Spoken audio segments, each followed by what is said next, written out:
I'm going to start this video out directing this to YouTube AdSense. Let me tell y'all something.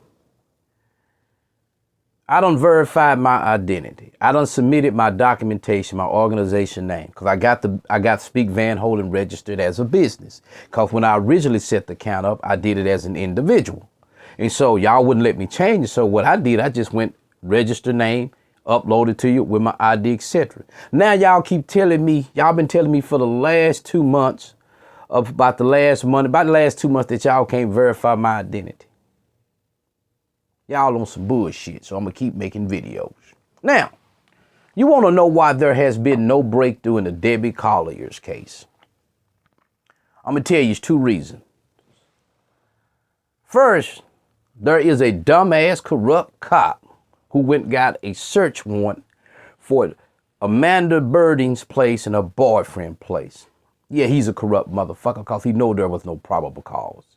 Now, evidently, he based the probable cause affidavit upon the fact that Amanda was sent $2,000 some with a cryptic message saying they won't let me go. Now, lo and behold, this ambitious dumbass cop go fill out a bullshit affidavit and run it to this bullshit judge, this dumbass corrupt judge, because you're a dumb fuck and you're a corrupt motherfucker to have issued that warrant based on that bullshit. Probable cause requires a set of facts and circumstances that will lead a reasonable, prudent person to believe that a particular person committed a crime. Based on the facts of the Venmo transaction in the cryptic message, there is no connection that a reasonable, prudent person can make that Amanda committed a crime. That's dealing with probable cause. Now, being of the opinion is different, but the probable cause is just not there. Now, when this cop did this, when this dumbass cop did this, he put Amanda Burden and her boyfriend in a winning position. Because guess what? Now their refusal to cooperate with you is reasonable and prudent because they are suspects. Remember, anything they say can and will be used against them. So guess what? They just said, we're going to shut the fuck up. Now, let me tell you why I think this investigation is going to be a flop. See, these toy polices, they pretending like they waiting on the cell phone records, like that's going to show you the murder, saying we want to see if this actually came from her phone. I'm pretty damn sure it came from her phone. So now when it come back and it came from her phone, what the fuck y'all got to go on? Y'all done blew the case wide open. It started with the 911 call, okay? Y'all got these 911 dumbass operators trying to interrogate and investigate when they get a phone call. This is improper, man. I'm going to back up to when Stephen Collier called y'all. Now, at one time, the reason why I'm not going to play them clips, y'all don't heard it. You can just follow me. You heard it, so I ain't going to play them clips. The 911 operator asked Stephen Collier, did your stepdaughter see your mother this morning? He pretended like he couldn't hear her. Asked him again. He still act like he couldn't hear her. Then as you can hear, he get quiet. It's as though Amanda telling him to say a certain thing. And then he said, I'm sorry, I'm trying to control the dog. You don't hear no dog barking. You ain't had a problem with the dog. You trying to control the dog, he ain't barking.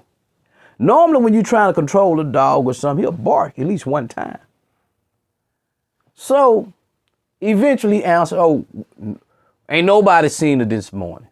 But he clearly heard the question from the beginning. So when a 911 operator go to asking these questions, this really is beyond the scope of a 911 operator job description. See, when you go to doing this before a cop had a formal interview with him, because see, a person making a 911 call can justify misstatements because they can say, I'm under pressure, I was nervous. So when they go to trying to investigate in a 911 call, you're giving the murder or the suspect the ups on you. Because now he's going to hang up and think about what he told you. He or she told you. And so they're going to formulate something different. But now, the cops trying to pretend like they're waiting on the forensic evidence, digital evidence from the phone to see if it came from her phone. Look, man, it had to come from her phone. And when it come back that it came from her phone, y'all still stuck because you fucked up from day one.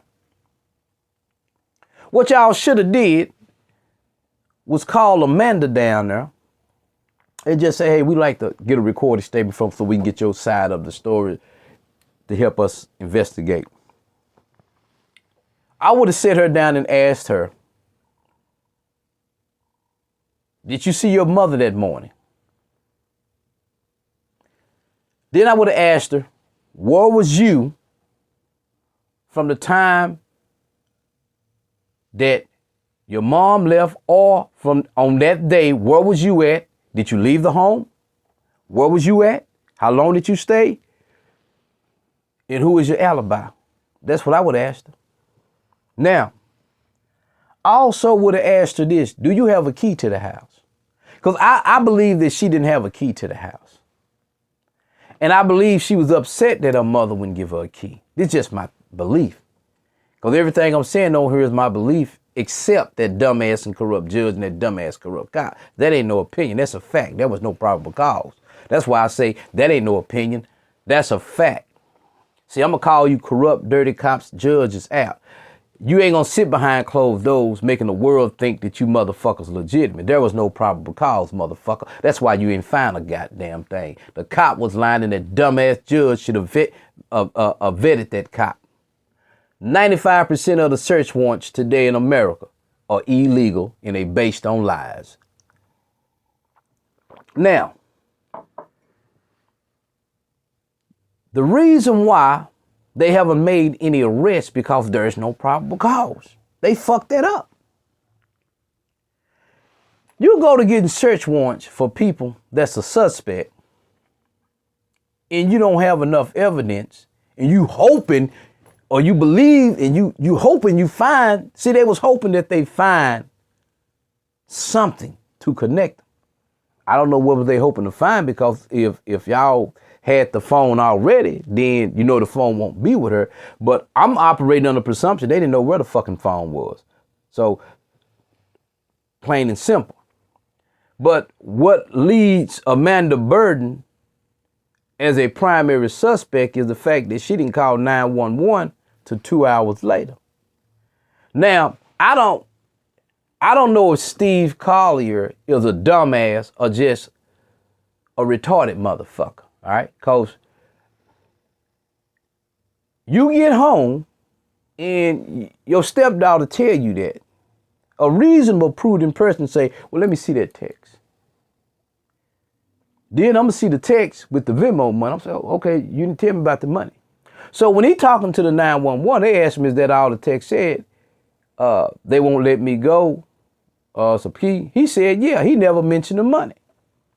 So now I'm looking at him like, although your story check out you was at work, that's why I never implicated him. I say I'm not dealing with him right now because it's really not enough to go on with him. But I'm just going on his response, right? This your wife, right? In my opinion, then that's my opinion. In my opinion, I don't think you love your wife because the way you was acting, right? You know, because a reasonable, prudent person, Amanda Burden tell me, I get this cryptic text and this is what it say. And then when I make a 911 call and I don't reveal the Venmo money being sent, I mean, it don't sound like you really trying to figure out a motherfucking thing. That's just my opinion. See, I ain't gonna be scared to give my opinion just because I want some views and likes and make some money on AdSense. I ain't gonna do that shit. Because the minute you go to doing that shit, you can make money on YouTube. You just need not be controversial, not cursing a lot. That's why I started cursing a lot. They ain't let me make no money, so I'm just gonna get loose with this shit because I like getting loose with it any goddamn way. Now check this out. No one really knows about the whereabouts of her boyfriend. That's what they should have pinpointed first before they jumped and got these goddamn search warrants. Now, I have heard in passing through other YouTubes by going to their station that Amanda and her boyfriend barricade themselves in the house, talking about they scared. Well, that's what dope fiends do. That's a dope fiend move. Now, y'all not scared because if they wanted y'all would have been dead. See, y'all trying to make it look like somebody killed your mama. And it was, both of you motherfuckers got something to do with it. Amanda Burden and Stephen Collier. Okay? That's my opinion on that. Now, all of a sudden, Amanda Burden moved in with her mother. A few days later, this happened. That's why I say that bitch had something to do with her mother being killed. It just don't make sense. Now, it's kind of odd that Stephen Collier and them don't have any cameras at the house. At least one camera, you know. But I guess a lot of people don't have cameras.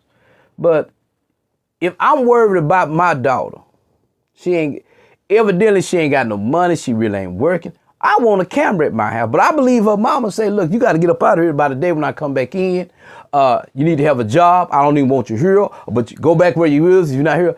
And I believe that triggered something. Now police, I heard on YouTube, I don't know if it's true, that they kind of leaning toward maybe she hurt herself. You know why? If the cops are leaning toward that foolish ass theory that she may have went down there, stripped herself half naked and grabbed the tree and lit herself, you motherfuckers are some clowns if you're going that way, because hey man, that requires a motherfucker to ask why drive all the way to do that when she could have easily go and got a pistol and blew her fucking brains out. All right? She could have easily slit her goddamn wrist. You gonna tell me she gonna go to the woods and burning herself up ain't gonna cause her to die like that. Gonna cause her a lot of anguish. That ain't how she died. All right? So right now, y'all don't let the primary suspects and the people that's responsible, in my opinion, get the ups. You need a premature search warrant when y'all should have just got their whereabouts and checked them, locked their story in, and proceeded from there. Now you got this ambitious, dumbass, clownish ass cop. You need to go to the fucking circus, punk, because see, y'all are trying to make a name for yourself. But there was no probable cause. They should shoot. If I was Amanda Burden, her boy, I would sue you motherfuckers because you didn't have no probable cause. Because I guarantee if they look at that affidavit, they're going to see a bunch of lies in that motherfucker. And that's what they do when they want a search warrant. This is why they didn't want to reveal Trump's search warrant. They kept, it'll endanger national security. You're a goddamn lie. It'll endanger the credibility of the FBI. That's why y'all don't want a motherfucker to see it. See what I'm saying? It'll endanger the credibility of the FBI. And then it'll show that the probable cause was predicated on a lie anyway. And so all that shit go out the window. So the best way to do that with Trump is lie about it. Now, either way, that's my take on it. I got this video out late because I couldn't find my real rodeo mic and I like to be heard. I'm signing off for today.